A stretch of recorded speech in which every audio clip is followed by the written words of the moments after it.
Jansangram news, बातमीची सत्यता हीच आमची ओळख। स्मशानभूमीतून पाणी आणण्याची वेळ। कुंभी गावातील पाण्याचा ज्वलंत प्रश्न पुन्हा ऐरणीवर, जिथे 21व्या शतकातही नागरिकांना मूलभूत सुविधा मिळत नाहीत आणि जगण्यासाठी पाणी मिळवण्यासाठी स्मशानभूमीचा आधार घ्यावा लागत आहे।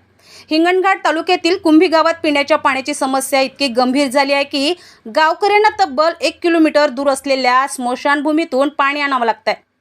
जिथे मृतांना निरोप दिला जातो त्याच ठिकाणाहून जिवंत माणसांना पाणी घ्यावं लागतंय। गट ग्रामपंचायत पिंपळगाव अंतर्गत येणाऱ्या या गावात अनेक वर्षांपासून पाण्याचा प्रश्न प्रलंबित आहे। 2023 मध्ये जलजीवन मिशन अंतर्गत 41 लाखाहून अधिक निधी मंजूर होऊनही विहिरीचे काम आज तागायत अपूर्ण आहे। यामुळे विशेषतः वृद्ध नागरिकांना मोठा त्रास सहन करावा लागत आहे। या गंभीर समस्येकडे लक्ष वेधण्यासाठी सामाजिक कार्यकर्ते प्रतीक महाराज झाळे यांनी जिल्हाधिकारी, मुख्य कार्यकारी अधिकारी, उपविभागीय अधिकारी आणि तहसीलदार यांना लेखी निवेदन दिले आणि जर लवकरात लवकर यावर तोडगा निघाला नाही तर गट ग्रामपंचायत कार्यालय पिंपळगाव येथे आमरण उपोषणाला बसण्याचा इशारा त्यांनी दिलाय। आता प्रश्न असा आहे की सरकार आणि प्रशासन या गंभीर प्रश्नांकडे कधी लक्ष देणार का? कुंभी गावकऱ्यांची तहान कधी भागवणार?